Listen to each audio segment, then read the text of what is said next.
नमस्कार, आप देख रहे हैं हॉर्नबिल टीवी। आपके साथ में हूँ रोहित विक्रम सिंह। बुलेटिन की शुरुआत करेंगे बड़ी खबर के साथ। और मतगणना के लिए राज्य निर्वाचन आयोग की तैयारी पूरी हो चुकी है। कल सुबह 8 बजे से शुरू होगी मतगणना की प्रक्रिया। प्रदेश में 884 टेबल पर होगी ईवीएम के मतों की गणना। डाक मतपत्रों के गिनती के लिए लगाई गई 218 टेबल। मतगणना के लिए 5500 से ज़्यादा कर्मचारियों की तैनाती।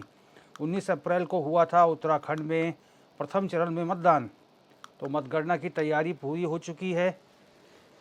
डाक पत्रों को 218 टेबल पर गिना जाएगा जो मतपत्र हैं, और 5500 कर्मचारियों की ड्यूटी लगाई गई है।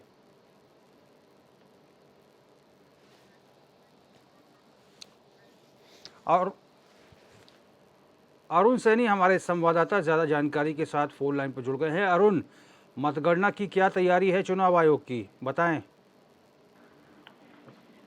जी रोहित, बिल्कुल। देखिए, कल बड़ा दिन है, एक बड़ा दिन देश भर के लिए है। 543 लोकसभा सीटों का कल परिणाम जारी होगा। तो ऐसे में उत्तराखंड की अगर बात करें, उत्तराखंड की पांचों ही लोकसभा सीटों की अगर बात की जाए तो उसकी मतगणना होगी। और ऐसे में तमाम तैयारी राज्य निर्वाचन आयोग द्वारा कर ली गई है, जिसमें कि प्रदेश में 884 टेबल जो है वो लगाई गई है। ईवीएम के मतों की गणना होगी और ऐसे में डाक मत पत्रों की गिनती के लिए 218 टेबल लगाई गई है और 5500 से ज्यादा कर्मचारियों की जो है वो तैनाती की गई है। तो यानी कि मतगणना को लेकर पूरी तैयारी राज्य निर्वाचन आयोग के द्वारा की गई है। और ऐसे में क्योंकि एक बड़ा दिन कल का है और ऐसे में सभी की निगाहें कल यानी कि 4 जून पर टिकी हुई है। कल लोकसभा चुनाव का परिणाम आएगा। सातों चरणों का मतदान समाप्त होने के बाद से जिस तरीके से लगातार एग्जिट पोल आए हैं और एग्जिट पोल में हालांकि भारतीय जनता पार्टी जो है को बढ़त बनती हुई दिखाई दे रही है, लेकिन अभी जो है सबकी निगाहें वो 4 जून पर टिकी हुई है। यानी कल जो है मतगणना होगी और तभी कल देखना होगा जनता आखिर किसके सर पर ताज सजाने का काम करती है। तो वहीं तैयारियों की बात की जाए तो तमाम जिला प्रशासन की तरफ से, प्रशासन की तरफ से लगातार तमाम तैयारियां की गई है, चाहे सुरक्षा व्यवस्था को लेकर हो या भारी वाहनों की आवाजाही को लेकर हो, ट्रैफिक प्लान को लेकर हो। तो तमाम जो है तैयारियां वो कल के दिन को लेकर यानी मतगणना जो होगी उसको लेकर पूरी तैयारी कर ली गई है। और कल सुबह 8 बजे से जो है मतगणना होगी और यानी कल देखने वाली बात होगी कि आखिर किसके सर पर जनता ताज सजाने का काम करती है। अरुण, विपक्ष लगातार इस बात को कह रहा था चुनाव आयोग से कि पोस्टल बैलेट की गिनती शुरुआत में पूरी हो जाए, मतलब सबसे पहले पोस्टल बैलेट की ही गिनती हो जाए, क्योंकि कहीं कहीं ऐसा होता है कि बाद में काउंटिंग होती है। तो इस बाबत चुनाव आयोग ने क्या निर्णय लिया है? जी रोहित, बिल्कुल। देखिए, कल यानी कि अगर विपक्षी दल की बात की जाए तो विपक्षी दलों का एक डेलीगेट कल चुनाव आयोग के पास भी गया था, उनसे मुलाकात की और उन्होंने इस बात को रखा है कि जो पोस्टल बैलेट की काउंटिंग है वो ईवीएम मशीनों से पहले हो और ऐसे में जो परिणाम है वो भी उसी के में पहले आना चाहिए। तो इसको लेकर अभी आज जो है चुनाव आयोग की प्रेस कॉन्फ्रेंस भी है और ऐसे में चुनाव आयोग कल किस तरीके से जो है काउंटिंग होगी, क्या क्या कुछ प्रक्रिया रहेंगी, पोस्टल बैलेट की गिनती कब होगी, ईवीएम की काउंटिंग कैसे होगी, इन तमाम विषयों को लेकर आज चुनाव आयोग की प्रेस कॉन्फ्रेंस है। और उस प्रेस कॉन्फ्रेंस में देखने वाली बात होगी कि कल के दिन के लिए चुनाव आयोग की देश भर में क्या कुछ तैयारी है और कितनी जो है किस तरीके से प्रक्रिया होगी कि ईवीएम की काउंटिंग किस तरीके से होगी, पोस्टल बैलेट की कैसे होगी या पोस्टल बैलेट की पहले होगी। तो ये तमाम चीजें जो है वो जब चुनाव आयोग की प्रेस कॉन्फ्रेंस होगी उसी में जो है सारी चीजें ये स्पष्ट होगी कि आखिर कल के दिन को लेकर चुनाव आयोग की देश भर में क्या कुछ तैयारी है। अरुण, अब बहुत सारे ऐसे मतदान कर्मचारी हैं, हमने देखा है पूरे देश में कि कुछ लोगों की गर्मी से मृत्यु हो गई। उत्तराखंड में भी इस बार प्रचंड गर्मी पड़ रही है, 43-44 डिग्री टेम्परेचर हो रहा है। ऐसे में क्या व्यवस्थाएं चुनाव आयोग द्वारा की गई हैं काउंटिंग स्थल पर? जी रोहित, बिल्कुल। देखिए, गर्मी के कारण इस बार कई चीजें देखने को मिली है। अगर अन्य प्रदेशों की भी बात की जाए तो मतदान स्थल पर जो है कई लोगों की मौत भी होने की जो है खबर सामने आई थी। और जिस तरीके से गर्मी काफी ज्यादा बढ़ रही है, हालांकि उत्तराखंड में जिस तरीके से अभी बीते 2 दिन पहले बारिश हुई है तो उससे हालांकि मौसम थोड़ा अभी ठीक है, इतनी जो है गर्मी नहीं है। हालांकि गर्मी है लेकिन 38 या 39 डिग्री इतना टेम्परेचर है। तो ऐसे में जो है तमाम चाहे वहां पर जो काउंटिंग स्टेशन है वहाँ पर पानी की व्यवस्था, बिजली की व्यवस्था, पंखों, कूलर की व्यवस्था जो है वो तमाम जिला प्रशासन की तरफ से और प्रशासन की तरफ से की गई है। यानी कि वहाँ पर कोई भी दिक्कत ऐसी ना हो, पानी की पूर्ति जो है वहाँ पर पूरी होनी चाहिए। और जिलाधिकारी ने भी साफ तौर पर निर्देश दिया है कि बिजली और पानी की पूरी पूर्ति जो है मतगणना स्थल पर जो है वो होनी चाहिए, और ऐसे में कोई भी दिक्कत किसी को भी नहीं होनी चाहिए। इसको लेकर तमाम तैयारियां जो है वो की गई है। क्या स्वास्थ्य महकमे की टीम भी वहाँ मौजूद रहेंगी? जी रोहित, बिल्कुल जो है स्वास्थ्य महकमे की पूरी टीम रहेगी, जिला प्रशासन रहेगा, और ऐसे में पुलिस प्रशासन की भी पूरी तैयारी है ताकि जिस तरीके से मतगणना जब होती है उसके बाद रिजल्ट आता है तो कई बार ऐसी चीजें भी देखने को मिलती है कि कई लड़ाई झगड़े भी जो है देखने को मिल जाते हैं। तो ऐसे में कई गुटों में जो है लड़ाई दंगे भी हो जाते हैं। तो इसको लेकर भी पुलिस प्रशासन की पूरी तैयारी है, पूरी फोर्स जो है वो लगाई गई है, स्वास्थ्य टीम जो है लगाई गई है। यानी कि कल के दिन को लेकर पूरी तैयारी प्रशासन और शासन प्रशासन, जिला प्रशासन की तमाम तैयारियां जो है राज्य निर्वाचन आयोग की हो, तो सभी की पूरी तैयारियां जो है वो कर ली गई है। ठीक है अरुण, आप नज़र बनाए रखिए पल पल की अपडेट पर, आगे भी आपसे अपडेट लेंगे।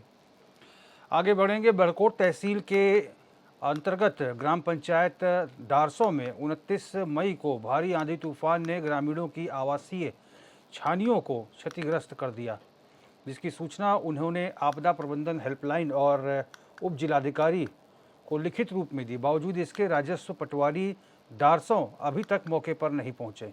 दरअसल आंधी तूफान आने से दारसों के इस क्षेत्र में फलदार पेड़ों और तकरीबन 4 आवासीय छानियों को भारी नुकसान पहुंचा है, जिसको लेकर पीड़ित ग्रामीणों ने जिला प्रशासन से मुआवजा देने की मांग की है।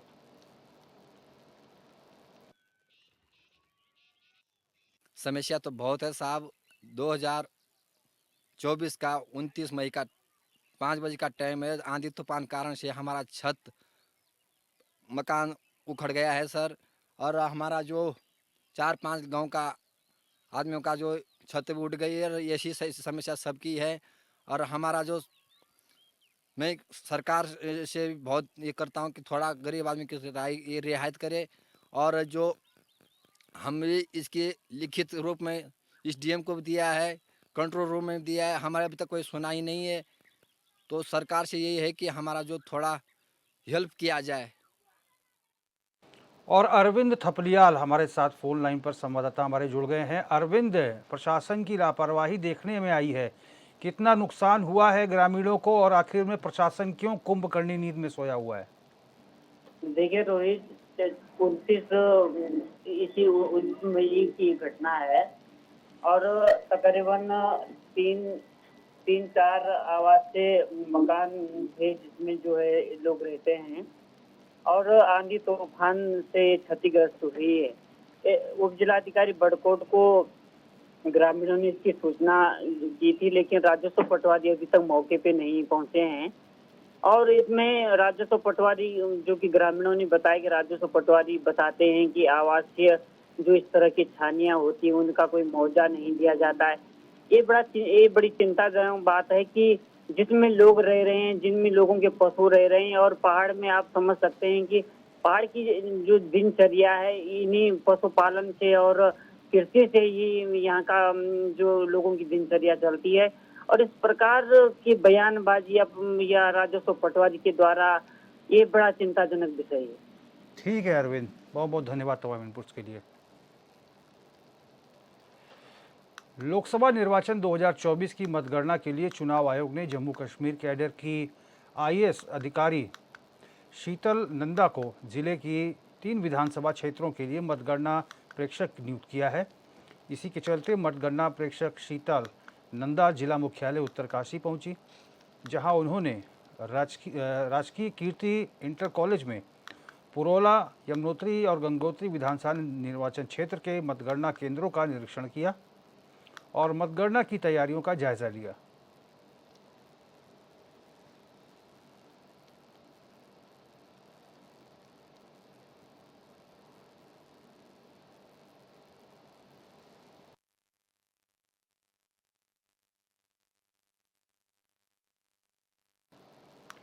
हल्द्वानी में रामपुर रोड बल बाबा के मंदिर के पास डिज्नीलैंड वाटर पार्क का लोग दूर से आनंद लेने आ रहे हैं। इस वाटर पार्क में लोग रेन डांस, स्लाइड के साथ ही बच्चे झूले और ट्रेन का लुत्फ उठा रहे हैं। वाटर पार्क संचालक ने बताया कि आने वाले कुछ समय में इसमें और भी कुछ परिवर्तन होगा जो काफ़ी आनंददायक होगा और आकर्षित करने वाला होगा। उन्होंने कहा कि उनका मकसद लोगों को गर्मी से राहत दिलाना है।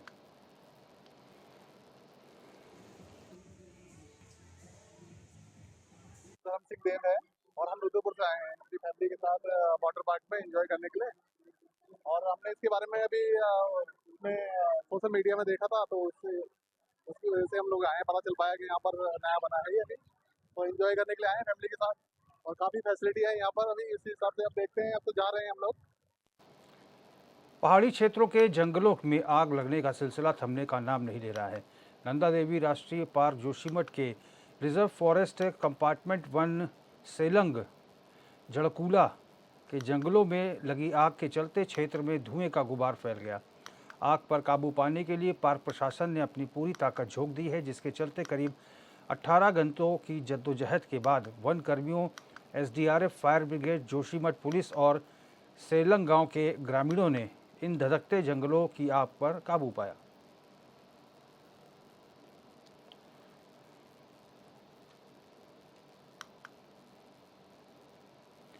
चारधाम की यात्रा को लेकर हिंदू धर्म में मान्यता बेहद अहम है। इस वर्ष चारधाम की यात्रा 10 मई से शुरू हो चुकी है। यात्रा में भक्तों की भारी भीड़ उमड़ रही है। उत्तराखंड सरकार ने भीड़ के मद्देनज़र वीआईपी दर्शन पर आगामी 10 जून तक रोक लगा दी है। वहीं चारधाम के कठिन रास्ते और भारी भीड़ के बीच 22 दिनों में लगभग 70 श्रद्धालुओं की मौत हो गई है। इनमें से केदारनाथ में 27, बद्रीनाथ धाम में 22, गंगोत्री और यमुनोत्री में 21 लोगों की मौत हुई है। वहीं स्वास्थ्य सचिव डॉक्टर आर राजेश कुमार ने कहा कि चारधाम यात्रा में दर्शन करने आने वाले 50 वर्ष से ऊपर के श्रद्धालुओं से उनकी पुरानी मेडिकल हिस्ट्री की जानकारी ली जा रही है, लेकिन जैसे ही कोई श्रद्धालु अपनी पंजीकरण कराता है तो उसकी मेडिकल हिस्ट्री भी पूछी जाती है। हालांकि अभी यह वॉलंटरी है, लेकिन बाद में इसे परमानेंट कर दिया जाएगा।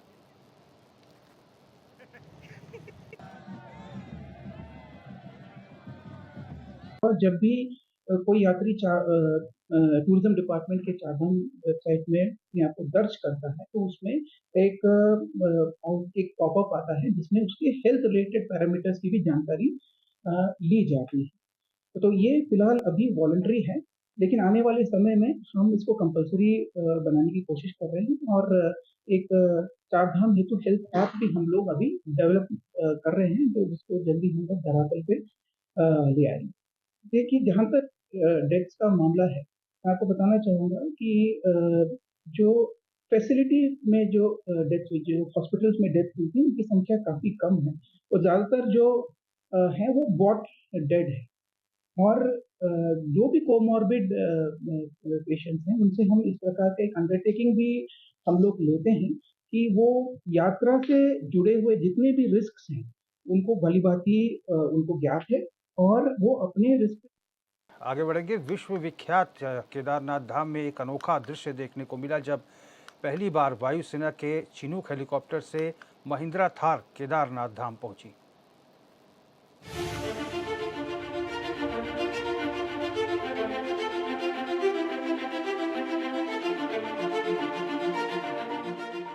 केदारनाथ धाम में रुद्रप्रयाग जिला प्रशासन ने इस बार नई पहल की है। बीमार, बुजुर्ग और दिव्यांग यात्रियों की सहायता के लिए यहाँ थार कार भेजी जा रही है। वायुसेना के चिनूक हेलीकॉप्टर के साथ एक कार को गौचर हवाई पट्टी से केदारनाथ धाम भेजा गया, जिसके बाद बद्री केदार मंदिर समिति के पुजारियों, वेद पाठियों ने थार कार की विधिवत पूजा अर्चना की। बताया जा रहा है कि अभी एक थार और वहां पहुंचेगी और 2 थार गाड़ियां यात्रा काल में धाम पहुंचने वाले वीआईपीओ को केदारपुरी का भ्रमण कराएंगी।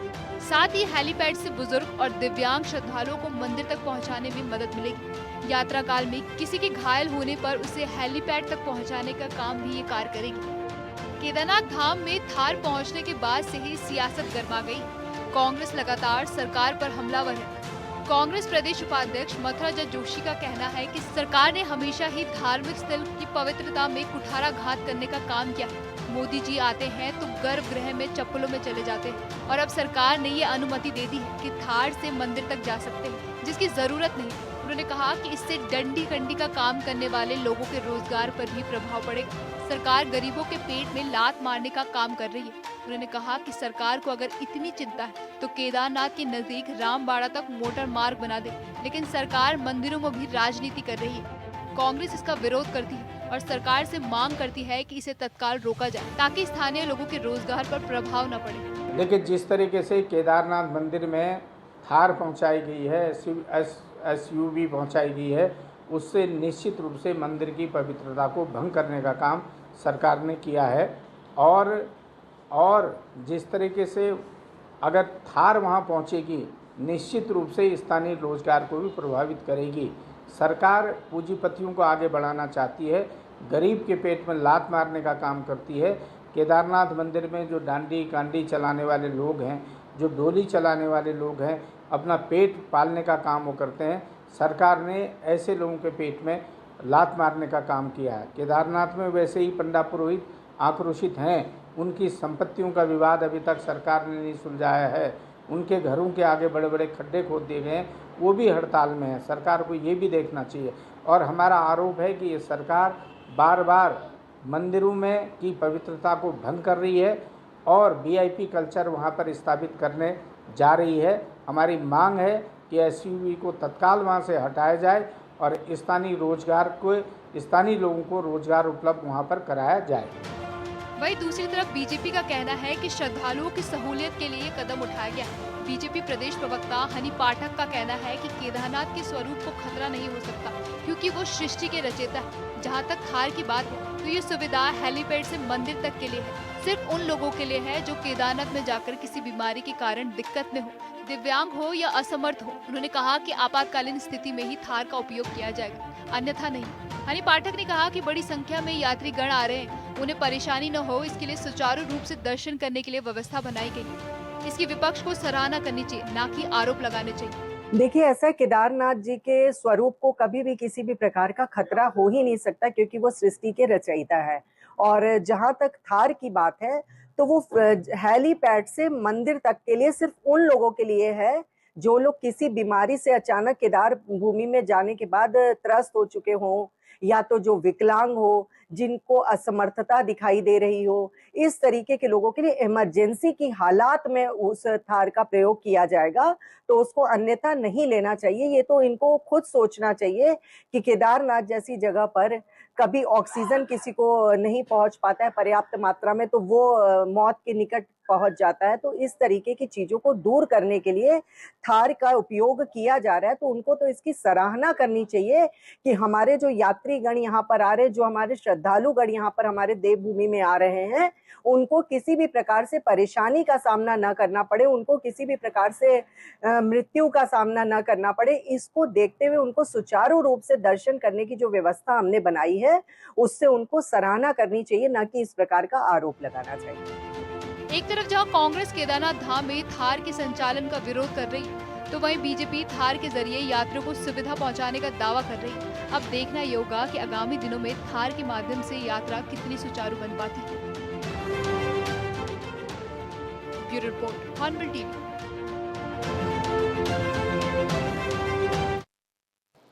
– 2024 का लोकसभा चुनाव समाप्त हो चुका है। ऐसे में सबकी निगाहें काउंटिंग पर टिकी हैं, लेकिन एग्जिट पोल को लेकर राजनीतिक दलों में सियासी घमासान मच गया है। ये रिपोर्ट देखिए।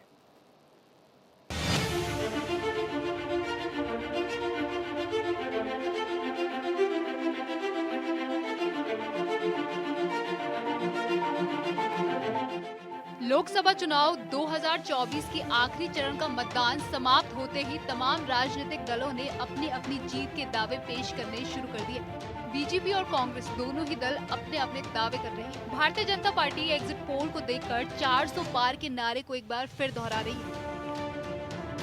सभी एग्जिट पोलों में एनडीए और भाजपा को प्रचंड बहुमत दिखाया गया है और ये एग्जिट पोल उस दिन और आगे बढ़ेंगे जिस दिन 4 जून को रिजल्ट आएगा, और जैसे जैसे मतगणना प्रारंभ होगी ये आगे बढ़ते जाएंगे और मोदी जी तीसरी बार प्रचंड जीत के साथ देश के प्रधानमंत्री बनेंगे।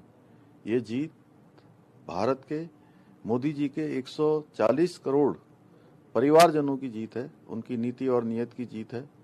गरीब कल्याण, सुशासन की जीत है। हम आज का एग्जिट पोल का सम्मान करते हैं और सिद्ध हो गया है कि भाजपा 370 और एनडीए 400 पार का जो नारा जनता ने लगाया था वो सार्थक सिद्ध होगा। सेवा, सुशासन, गरीब कल्याण की नीति को जनता का जनादेश प्राप्त हुआ है। देश के प्रधानमंत्री नरेंद्र भाई मोदी और एनडीए की पूर्ण बहुमत की सरकार, प्रचंड बहुमत की सरकार इस बार देश के अंदर बनने जा रही है। सारे भ्रष्टाचारी एक हो जाएं, परिवारवाद एक हो जाए, तुष्टीकरण करने वाले एक हो जाएं, कुर्सी के लिए ईमान धर्म को त्यागने वाले एक हो जाएं, तो भी जनता ने अपनी मोहर देश के विकास को के लिए लगाई है। उत्तराखंड भाजपा के प्रदेश संगठन महामंत्री आदित्य कोठारी ने कहा कि बीजेपी शुरू से ही कह रही है, जिस तरीके से बीजेपी ने युवाओं के हित में, गरीबों के हित में विकास कार्य किए हैं, उनके आधार पर पार्टी 400 पार सीटें लाने जा रही है और प्रधानमंत्री मोदी तीसरी बार देश के प्रधानमंत्री बनने जा रहे हैं। आदित्य कोठारी ने कहा कि जिस तरीके से एग्जिट पोल सामने आए उससे साफ जाहिर होता है कि देश की जनता ने मोदी के विकास कार्यों पर मोहर लगाई और जनता चाहती है कि देश का नेतृत्व मोदी के हाथों में रहे। जनता पार्टी प्रारंभ से ही कह रही है कि जिस तरह से मोदी जी ने देश के गरीबों के हित में, युवाओं के हित में और विकास के लिए जितने काम देश भर में किए हैं, उसके आधार पर इस बार भारतीय जनता पार्टी 400 से अधिक सीटें जीत करके तीसरी बार मोदी जी देश के प्रधानमंत्री बनेंगे। और देश की जनता ने, जैसे कल शाम को एग्जिट पोल आया है और उससे सभी एजेंसीज ने ये बात कही है कि भारतीय जनता पार्टी 400 सीटों के आसपास लोकसभा की सीटें जीत रही है। तो इससे यह साबित होता है, सिद्ध होता है कि देश की जनता ने मोदी जी के विकास कार्यों को पर मुहर लगाई है, उनको स्वीकार किया है और देश की जनता चाहती है कि नरेंद्र मोदी जी के हाथों में देश का नेतृत्व रहे। तो इसलिए निश्चित रूप से हम 400 से अधिक सीटें, जितना एग्जिट पोल ने एक अनुमान लगाया है, हम उससे ज्यादा सीटें जीत करके इस बार केंद्र में सरकार बनाएंगे। एक और जहां Bharatiya Janata party exit poll को देखकर गदगद हो रही है, तो वहीं दूसरी ओर विपक्षी दल कांग्रेस एग्जिट पोल को हवाई बता रहा है। कांग्रेस के प्रदेश संगठन उपाध्यक्ष मथुरादत्त जोशी ने कहा कि कांग्रेसी लोकतंत्र में विश्वास करने वाले लोग, लोकतांत्रिक संस्थाओं में विश्वास करने वाले हैं। मथुरादत्त जोशी ने कहा कि हमारा भरोसा है, इस देश की महान जनता ने इंडिया गठबंधन के पक्ष में मतदान किया है और इस देश में 4 जून को इंडिया गठबंधन की सरकार बनने जा रही है। उन्होंने कहा कि हम कभी बीजेपी की तरह घमंड में बात नहीं करते। हमने कभी ये नहीं कहा कि हम 400 पार करेंगे, क्योंकि लोकतंत्र में मतदान गुप्त होता है। हम लोकतंत्र में विश्वास करने वाले लोग हैं, लोकतांत्रिक संस्थाओं में विश्वास करने वाले लोग हैं। हमारा भरोसा है कि निश्चित रूप से इंडिया गठबंधन के पक्ष में इस देश की महान जनता ने मतदान किया है और इस देश में 4 तारीख को इंडिया गठबंधन की सरकार बनने जा रही है। हम भाजपा की तरह घमंड नहीं बोलते हैं। हमने भाजपा की तरह ये कभी नहीं कहा कि हम 400 पार जाएंगे या हम इतने पार जाएंगे, क्योंकि लोकतंत्र में मतदान गुप्त होता है और मतदान को सार्वजनिक करने का अधिकार भी नहीं है। लेकिन भाजपा में तो एक से बड़े एस्ट्रोलॉजर हैं और मौसम विज्ञानी हैं, तमाम तरीके के बड़े बड़े विद्वान लोग हैं और जो बात ये भाजपा के लोग कर रहे हैं वो घमंड में बात कर रहे हैं। मुझे लगता है 4 तारीख को इनका घमंड चूर हो जाएगा। मतगणना से पहले बीजेपी और कांग्रेस अपनी अपनी जीत के दावे कर रही है। एक और जहां एग्जिट पोल को लेकर भाजपा गदगद दिखाई दे रही, तो वहीं कांग्रेस इसे सिरे से निकाल रही है। लेकिन एग्जिट पोल में कितनी सत्यता है, ये 4 जून को ही स्पष्ट हो पाएगी। Bureau report, hornbill TV.